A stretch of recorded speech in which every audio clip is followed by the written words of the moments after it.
prazer que eu gostaria de cumprimentar a todos os irmãos, amigos internautas que estão aí ligadinhos na nossa programação, descobrindo os enigmas da Bíblia.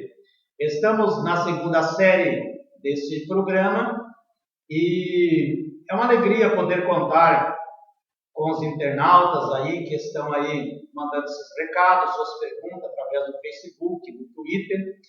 E o Facebook você pode acessar ali, conferencistaadão@gmail.com, e mandar ali as suas perguntas, seus questionamentos. Não esqueça de acessar o YouTube, e você pode acessar ali o YouTube e ver ali os vídeos que estão. Eu estou postando, já postei 70 vídeos e agora tem mais uma série que são mais ou menos uns 40 vídeos, vai ser um total então de 110 vídeos de diversos temas, diversos assuntos. Aquele assunto que você sempre teve dúvida, pode ter certeza que terá um vídeo ali explicativo sobre cada tema. E principalmente os temas mais abordados hoje, o mais que traz mais dúvida para várias pessoas, podemos dizer assim, do mundo todo. Hoje nós temos uma pergunta que algumas igrejas creem de uma forma, outras igrejas creem de outra forma, mas nós sabemos que a palavra de Deus é uma só e nós devemos ensinar a verdadeira palavra de Deus. E antes de eu falar sobre o tema, é claro que por que existe esse tipo de dúvida e questionamento?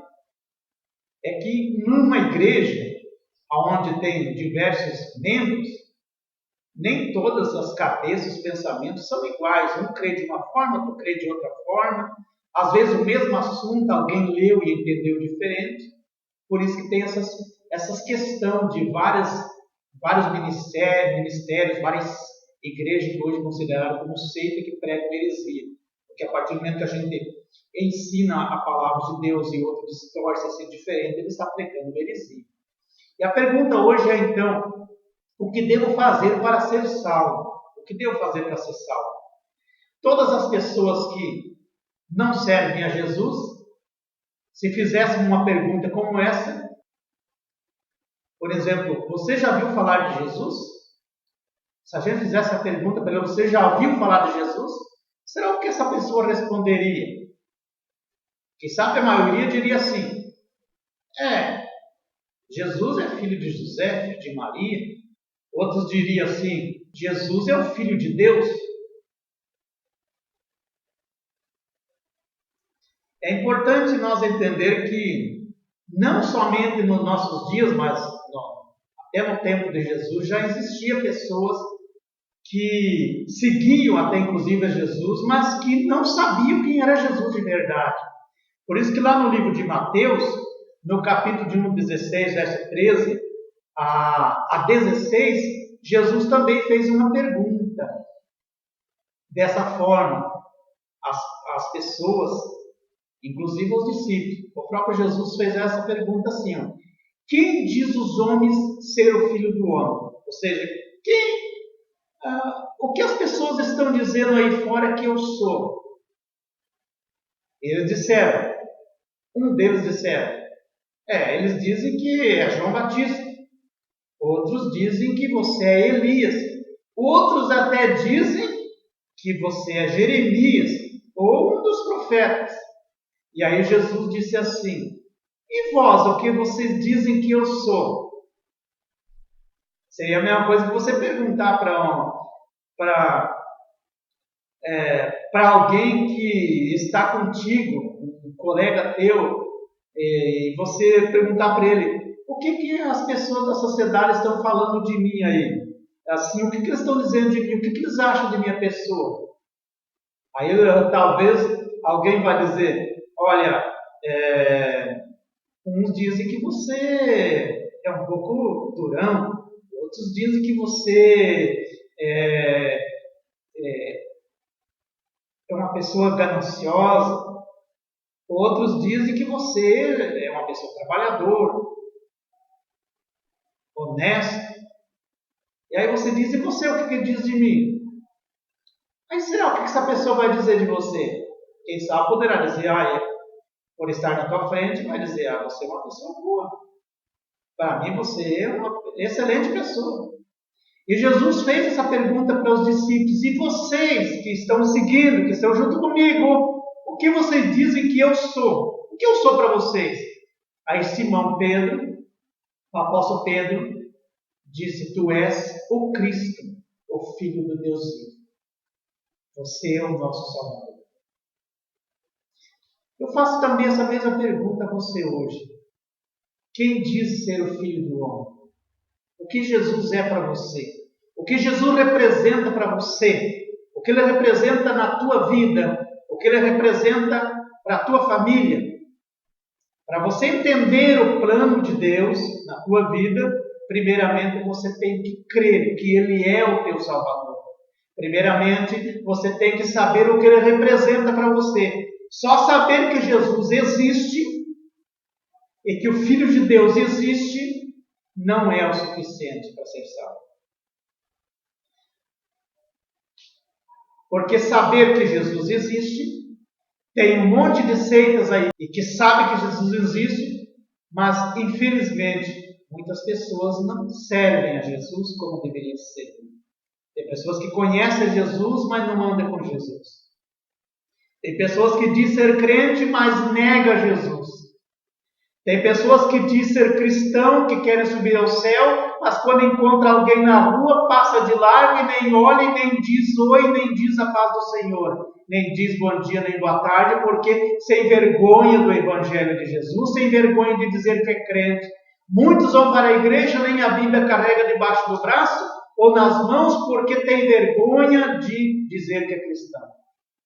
Saber que Jesus existe, tem muitos que sabem. Então não resolve nada. Saber tudo isso não resolve nada. Uma das grandes verdades é que quando as pessoas conhecem a Cristo, seja na igreja, seja fora dela, sabe o maior problema? É que nem todas são orientadas a respeito de uma comunhão permanente com Deus. Elas não são instruídas de como Jesus pode se tornar o Salvador dela. O que elas devem fazer? Elas são trazidas a um relacionamento com Deus que garante a sua salvação eternamente. Ou seja, a salvação dela está segura a partir do momento que ela aceitou Jesus. E muitas delas, sem nem um compromisso sério, concreto com Jesus, acham que já estão salvas. Só porque vieram para a igreja e aceitaram Jesus. Muitas pessoas aceitaram Jesus, mas acham que aceitaram uma religião. E estão indo na igreja, às vezes por conveniência, outros encaram como uma simples comunidade de amigos em busca dessas festas que fazem por fora. Mas são coisas que não transformam de verdade. Bem poucas dessas pessoas tiveram, na verdade, um novo nascimento. Bem poucas dessas pessoas entenderam de fato o valor pago por Jesus Cristo na cruz do Calvário para lhe garantir a salvação. E por isso levam a vida da forma que acham melhor, sem nenhum compromisso com o Salvador da sua alma. A grande verdade é que todas as pessoas, seja católica, evangélica, espírita, enfim, se perguntar, você quer ser salvo? Todas elas vão responder, sim, eu quero. Mas você tem certeza da sua salvação? O que essa pessoa vai responder para você? Essas pessoas talvez nos diriam assim, eu sou bonzinho, eu não mato, não roubo, não faço mal a ninguém, eu rezo, eu oro, eu já aceitei a Jesus como meu Salvador. E agora eu estou salvo. É como se diz, Jesus pagou o preço do meu pecado e eu aceitei a Ele, e agora não preciso fazer mais nada. Eu faço caridade, eu dou esmola, eu estou certo da minha salvação. Quem sabe alguém diria isso? E é com base nesse princípio é que nós vamos começar a entender a partir de agora o que devemos fazer para ser salvo? Você ter uma religião não salva. Você simplesmente por dar esmola, caridade, não está salvo. Por você frequentar uma igreja, não quer dizer que você está salvo. Nós vamos aprender agora que para ser salvo precisamos de muito mais. Muitos pensam, eu sou religioso. Eu vou à missa aos domingos, ou de repente, eu vou nos cultos, eu dou o meu dízimo, eu dou oferta, eu dou esmola, eu não faço mal a ninguém, então eu já estou salvo. Eu conheço pessoas que vão às missas já desde a sua infância, já estão com a idade avançada. Você pergunta, você tem certeza da sua salvação? Ela diz, olha, eu sou religioso. Mas aonde que está escrito na Bíblia que para subir ao céu tem que ser religioso?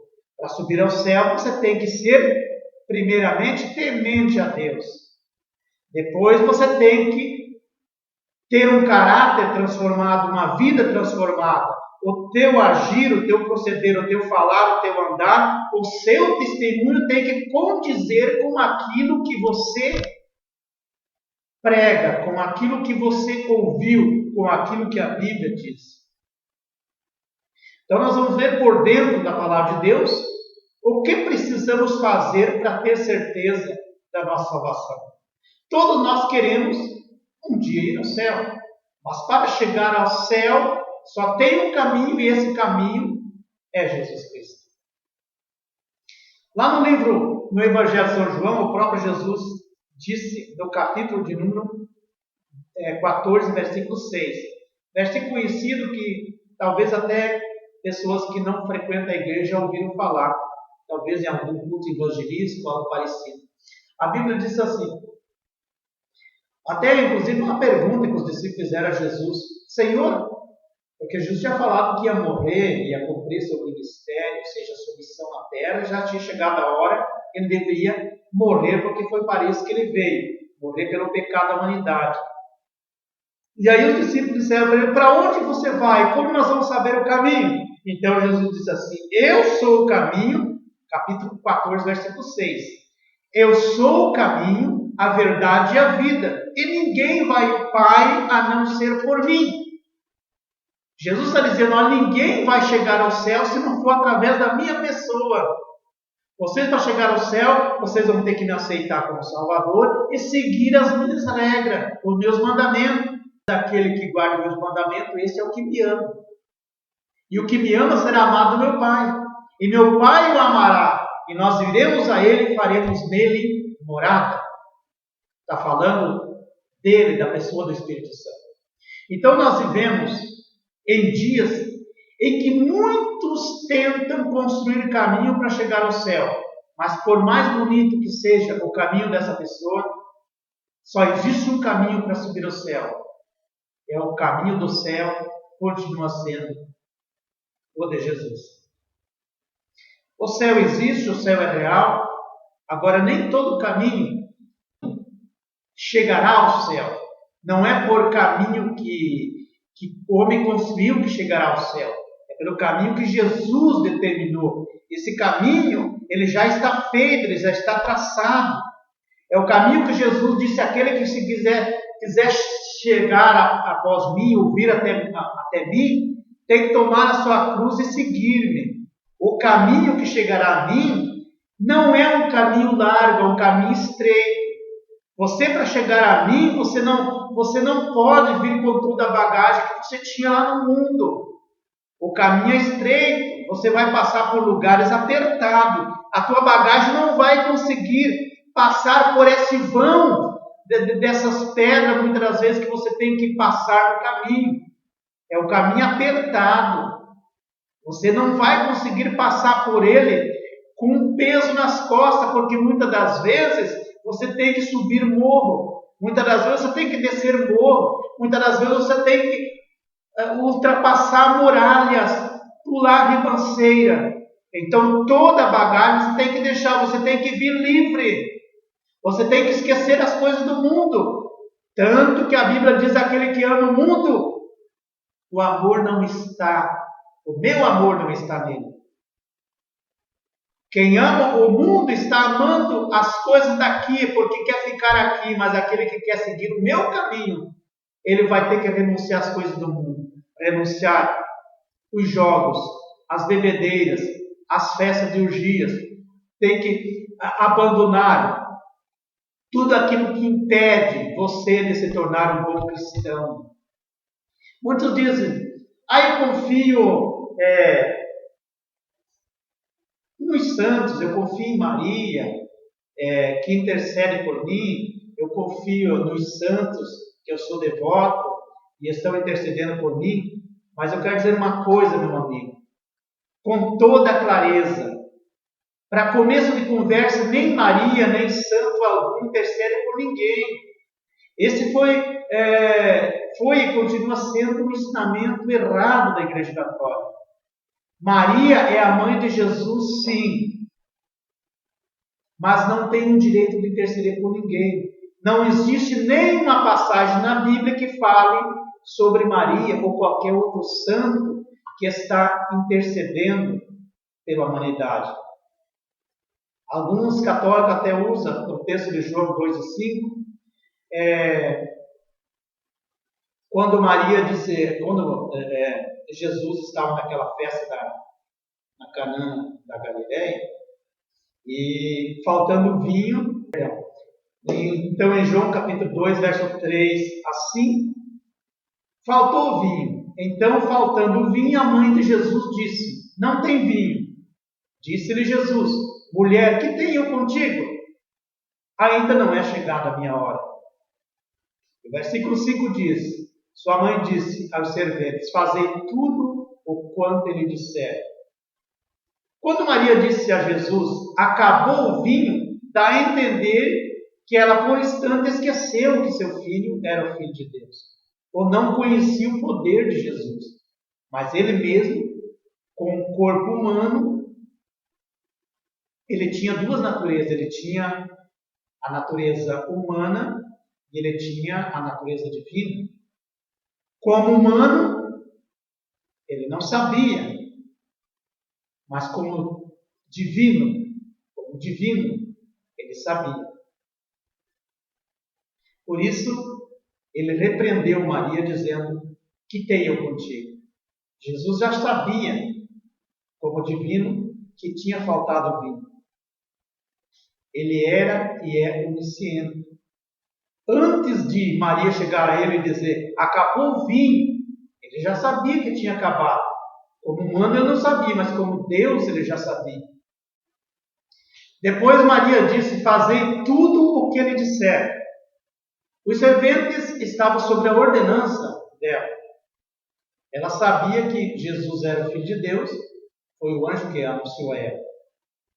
Mas, entenda, ela não está no céu intercedendo por ninguém.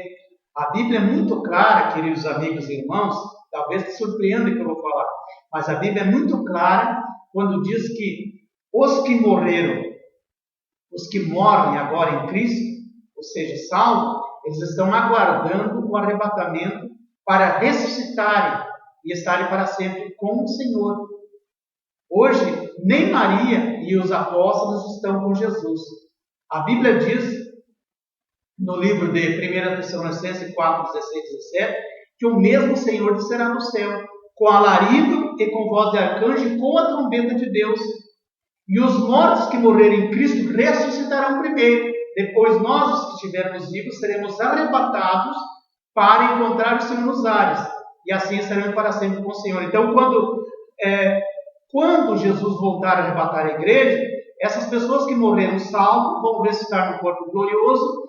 E eu e você, se estivermos vivos no dia do arrebatamento, nós vamos ser transformados do corpo de matéria em corpo espiritual, incorruptível, e vamos encontrar com eles nas nuvens, e assim estaremos para sempre com o Senhor. Portanto, Maria, os apóstolos, os profetas, todos que morreram até o dia do arrebatamento, não estão permanentes com Jesus, estão no paraíso, mas não estão permanentes com Jesus, ou seja, todos os dias intercedendo por alguém na terra que morreu. Não, essa é a função de Jesus, nós vamos ver daqui um pouco. Então os apóstolos estão, e tanto Maria, eles estão no paraíso, aguardando o arrebatamento. Às vezes é bom a gente investigar um pouco, e não crer simplesmente cegamente no que, por exemplo, os padres ou qualquer líder religioso diz, ou que eles estão ensinando. Devemos refletir sobre a nossa religião. Devemos refletir sobre a nossa doutrina, sobre aquilo que nós estamos crendo. Porque aquele provérbio bíblico tão conhecido, diz a caminho, lá em Provérbio capítulo 16, verso 25, que muitos conhecem, a caminho que ao homem parece direito, mas o seu fim é fim de morte. Às vezes eu penso, eu sou religioso há tanto tempo, eu fui ensinado assim pelos padres, ou pelo meu líder, e eu estou certo. Mas você já parou para ler a Bíblia e pesquisar se realmente o que você aprendeu até aqui estava correto?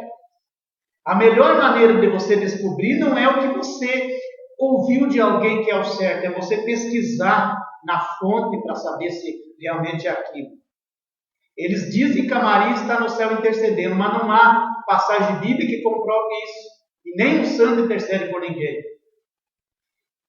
Então, é muito inspiradora essa passagem, de muita valia. Muitas pessoas estão trilhando um caminho errado, porque desde criança aprenderam assim, aprenderam com seus pais, com os avós, mas será que eles estavam certos? Você já parou para pensar nisso? Você já leu a Bíblia? Ou já leu na Bíblia para confirmar se realmente é aquilo? Há pessoas que estão andando por certos caminhos, mas estão enganadas, estão erradas. Não é o caminho que Jesus deixou. Você já se examinou a direção que você está andando, o caminho que você está seguindo hoje? Também há aqueles que nem se preocupam com isso, infelizmente. Acham que do jeito que está bom, que seguindo a sua religião, aquilo que aprendeu está bom. Há pessoas que confessam uma vez ou outra, ou vai à igreja uma vez ou outra, às vezes nos domingos, e acha que isso é suficiente. E que não deve se preocupar com o que estão falando aí, com religião, com ler a Bíblia, com que caminho estão seguindo. Mas eu te digo, há caminho que conduz à morte. Há caminho que leva ao inferno e a pessoa pensa que está certa. Então, a Bíblia é o melhor mapa para você seguir o caminho certo. Ela não vai te desviar do caminho certo. O seu líder pode estar seguindo uma tradição religiosa. Isso é bom você seguir. Tradição, eu quero deixar bem claro uma coisa. Costumes e tradições não é bíblico. Não é a Bíblia que disse. Tradição é coisa inventada por alguém, seja por um papa, seja por um líder, há muitos anos, quem sabe há milênios atrás, e que até hoje se continua sendo uma verdade para eles, mas que não tem base bíblica, porque foi algo inventado, de repente para pôr regra, para corrigir alguma coisa, eles colocaram isso até hoje. Hoje, infelizmente, o que o Papa determina, essa é a grande verdade, tudo que se prega ou se adora na Igreja Católica tem uma aprovação do Papa. Uma vez ou outra se vê nos falar que foi canonizado tal santo. Pessoas que morreram, humano que morreu, levantaram hoje como santo, canonizaram, fizeram uma capela, estão ali adorando aquela pessoa. Até Tranquedo Neves, que foi um presidente, o que ia assumir com a presidência, morreu. Pessoas que levam acende vela lá, que levam pedido de oração, achando que ele está intercedendo por alguém. Se ele foi para o céu, amém. Mas não está intercedendo por ninguém. Se foi para o inferno, pior ainda.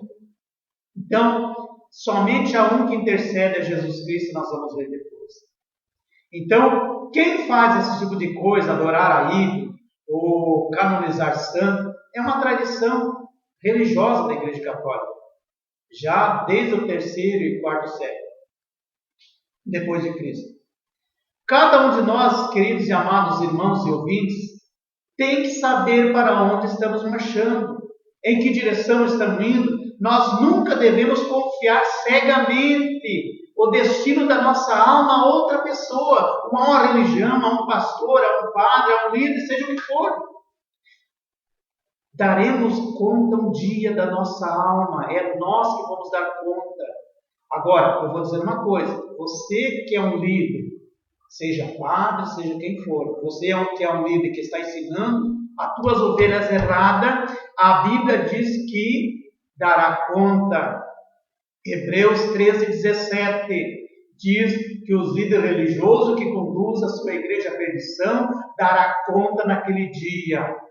Então saiba que lidar com pessoas não é lidar com objeto, você dará conta da alma deles sim. Nós temos o livre-arbítrio para escolher o caminho. Não devemos seguir o caminho que os outros nos oferecem, mas sim o caminho que Jesus nos ofereceu. Por isso teremos que prestar conta, sim, perante Deus, conforme está em Romanos, capítulo 14, versículo 12, que diz assim: de maneira que cada um de nós dará conta da nossa alma no dia do juízo a Deus. Então, cada um de nós tem que saber o caminho, repito, para onde estamos indo. Você já abriu, por exemplo, alguma vez a Bíblia para testar a sua religião? Para saber se o caminho que você está seguindo é certo? Para ver se realmente o que o teu líder ensinou dá certo? A pessoa, por exemplo, pare e pense comigo. A pessoa pode ter uma religião e estar perdida. É como, por exemplo, você já viu pessoas com GPS no carro e se perder? Isso aconteceu comigo várias vezes já. Porque nem sempre o GPS está atualizado. E assim, a religião é a mesma coisa. Às vezes a pessoa está com o GPS no carro e diz vira à direita, mas às vezes é à esquerda. Para ter uma ideia, eu estava indo sentido a Francisco Beltrão, no Paraná, de Joinville a Francisco Beltrão, e quando eu fui com o GPS que eu tinha comprado recentemente, quando cheguei ali perto de Mafra, Canoinhas, aquela mulher da gravação do GPS dizia vire a próxima direita. Mas a BR era para continuar reto, sentido a União da Vitória, aquela região ali. Eu sabia que tinha que seguir reto, eu conhecia o caminho. Até ali eu conhecia. Ela dizia, vira à direita. Mas a direita era uma ribanceira. Não tinha nem rua, nem caminho. Então a gente não deve se basear só no GPS, tem que ter conhecimento. Então a religião é mais ou menos assim. Tem pessoas que se baseiam como se fosse um GPS. O caminho que me disser é esse, eu vou seguir cegamente por aqui. Você já parou para pensar onde é que vai, se está certo ou não? Às vezes você acha que está no caminho certo, mas você pode estar desatualizado. A palavra de Deus é a mesma coisa. Quantas pessoas estão no caminho errado porque estão desatualizadas? A Bíblia nunca envelhece. A palavra de Deus, a Bíblia diz que Ele é o mesmo, ontem e hoje será eternamente. Então, quem crê em Jesus Cristo como seu único e suficiente Salvador está no caminho certo, porque Ele é o caminho que conduz ao céu, que leva à pátria celestial. Então, deixe de estar desatualizado, se atualize, leia a Bíblia, que é a melhor coisa que nós podemos fazer. Muitos querem ser salvos, mas em vez de ter Jesus como seu Salvador, eles têm, como já falei, Maria, Pedro, Paulo e inúmeros outros santos, e acham que estão no caminho certo. Veja o que diz a Bíblia no livro de Êxodo, capítulo 20, versículo 4. Diz assim: não farás para ti imagem de escultura, de nenhuma semelhança que há no céu e nem na terra, e nem debaixo da terra. Versículo 5. Não te encurvarás a ela, nem a servirás, porque eu sou o Senhor teu Deus, Deus zeloso, que visita a iniquidade dos pais nos filhos, até a 3ª e 4ª geração daqueles que me odeiam ou me aborrecem. Muitos dizem, mas eu não adoro imagem. Mas se você tiver ela na sua casa, já é o suficiente, porque a Bíblia é clara. não fareis imagem, não te curvarás perante ela. Seria, por exemplo, a mesma coisa um dono de uma fábrica, de uma fundição que fabrica esses itens. Eles também um dia prestarão conta desse crime que eles estão cometendo contra as almas inocentes. Porque quem adora um ídolo hoje, uma imagem, por tradição, porque aprendeu com seus pais, aprendeu com fulano, porque tem sempre aqueles que estão fabricando imagem. E quem fabrica imagem, um dia prestará conta a Deus também. Então a Bíblia diz, não é para fazer imagem, nenhuma semelhança que há no céu, ou seja, nem de Pedro, nem de Paulo, nem de Maria, nem de João, de nenhum tipo de pessoas que morreram, nem na terra de nenhum tipo de animal, ou de alguma coisa que tenha vida ou não, e nem na terra, nem debaixo da terra, ou seja, daqueles que já morreram. E não é para se curvar perante ela. Lá em Levítico capítulo 26, a Bíblia diz assim, o versículo 1, não fareis para vós ídolos, nem levantareis imagem de escultura, nem estátua, nem poreis pedra, figura de mão, figura na vossa terra, para inclinar-vos a ela, porque eu sou o Senhor vosso Deus. Meus queridos irmãos, a Bíblia é muito clara que você fazer uma imagem, você prostrar perante ela. O salmista diz que quem se prostra perante uma imagem que tem boca, mas não fala, tem ouvido, mas não ouve, tem mão, mas não apalpa, tem pé, mas não anda. Quem adora esse tipo de imagem está se tornando igual a ela, que também tem ouvido, mas não ouve, é verdade. Tem pés, mas não anda. É um crime contra a imagem de Deus. É como você, por exemplo, você não crê o suficiente em Deus, você vai ter que juntar mais santos para poder fortalecer a Deus para resolver os seus problemas. Ou seja, é como se Deus fosse surdo, que não ouvisse tuas orações. Eu quero te dizer uma coisa. Jesus, a Trindade divina, o Pai, o Filho e o Espírito Santo, eles têm três atributos. Unipresença, ou seja, ele está em todo lugar ao mesmo tempo. Onipotente, somente Ele tem o poder nos céus e na terra. Onisciente, Ele conhece os teus pensamentos até mesmo antes de você orar e pedir a Deus qualquer coisa, Ele já sabe o que você vai pedir. Então, para que se prostrar perante uma imagem, um ídolo, ou qualquer coisa, e dizer, interceda por mim, ó Pai?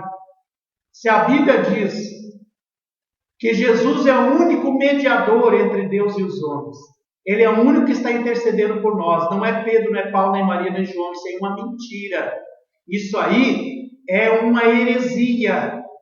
E eu digo mais. Apocalipse 21:8, o último livro da Bíblia, leia na tua casa. A Bíblia é uma só. Leia na sua casa. Capítulo 21, versículo 8. Mas quanto aos tímidos, e aos incrédulos, e aos abomináveis, e aos homicidas, e aos fornicadores, e aos feiticeiros, e aos idólatras, idólatra é aquele que adora imagem, e todos os mentirosos, a sua parte será no lago de fogo que arde com fogo e enxofre, que é a segunda morte.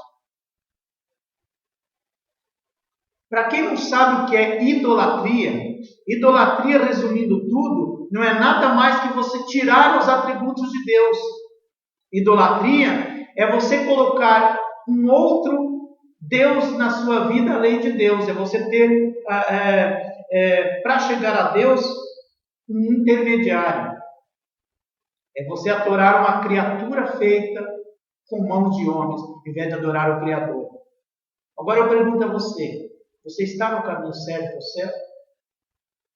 Se o próprio Deus diz que os idólatras que adoram imagens serão lançados no lago de fogo, medite nisso.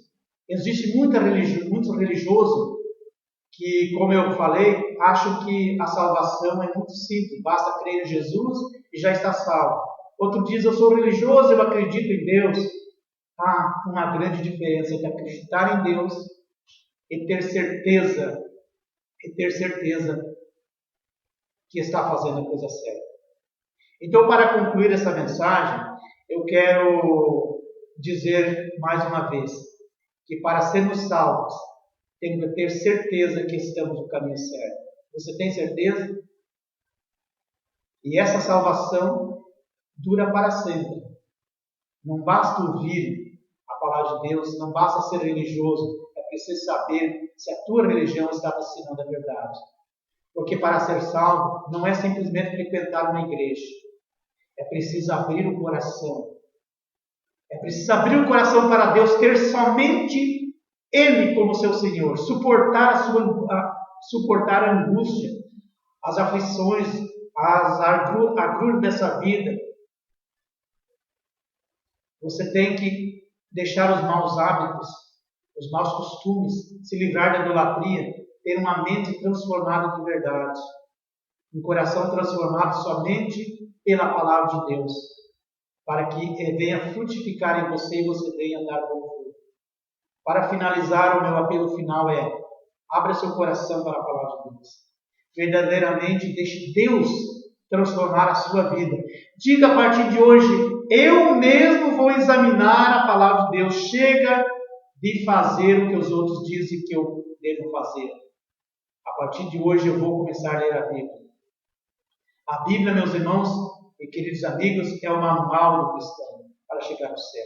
Deixe Jesus transformar o teu coração e terá, com certeza, a vida eterna. Somente pelos frutos, a Bíblia diz que conheceremos a árvore. Você procura a partir de hoje dar bom fruto e você verá o que Deus vai fazer na tua vida e na vida da tua família, em nome de Jesus.